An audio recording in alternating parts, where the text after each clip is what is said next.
அனைவருக்கும் வணக்கம். சார், என்னோடய பிள்ளை குழந்தை ஸ்கூலுக்கு போக மாட்டேன்னு அடம் பிடிக்கிறான். போனால் அப்பப்போ உடம்பு சரியில்லைன்னு வீட்டுக்கு வந்துடுறான். எதை பார்த்தாலும் பயப்படுறான். கண் திருஷ்டி இருக்குமோன பயமாக இருக்குது அப்படின்னு சொல்கிறவங்களுக்கு இந்த காணொலி உங்களுக்கு பயனுள்ளதாக இருக்கும்னு நினைக்கிறேன். வீட்டில் தென்னந்தொடப்பம் இருக்கும். அந்த தென்னந்தொடப்பத்தை என்ன பண்ணுறீங்கன்னா, ரெண்டு குச்சி எடுத்துக்கோங்க. குச்சி எடுத்துகிட்டு ஒரு விரக்கடை, இந்த ஆள்காட்டி விரல் இந்த சைஸுக்கு அதை 2 குச்சியை உடச்சி அந்த சைஸுக்கு பண்ணிவிட்டு அதை தீப்பெட்டி எடுத்து வத்தி குச்சி எடுத்து கொளுத்துங்க. முதல்ல கொளுத்திங்கன்னா எரியும்.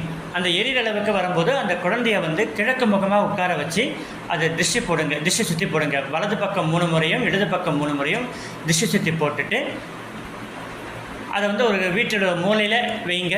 அது பாதி அணைஞ்சாலும் சரி, இல்லை தீக்குச்சி முழுசாக எரிஞ்சாலும் சரி, அப்படியே விட்டுருங்க.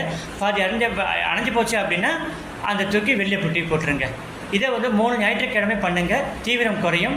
அப்படி தீவிரம் குறைய நீங்கள் திரும்பி பண்ணலாம். அது 3 ஞாயிற்றுக்கிழமை இல்லை, முழுசாக தீர வரைக்கும் பண்ணலாம். நன்றி, வணக்கம்.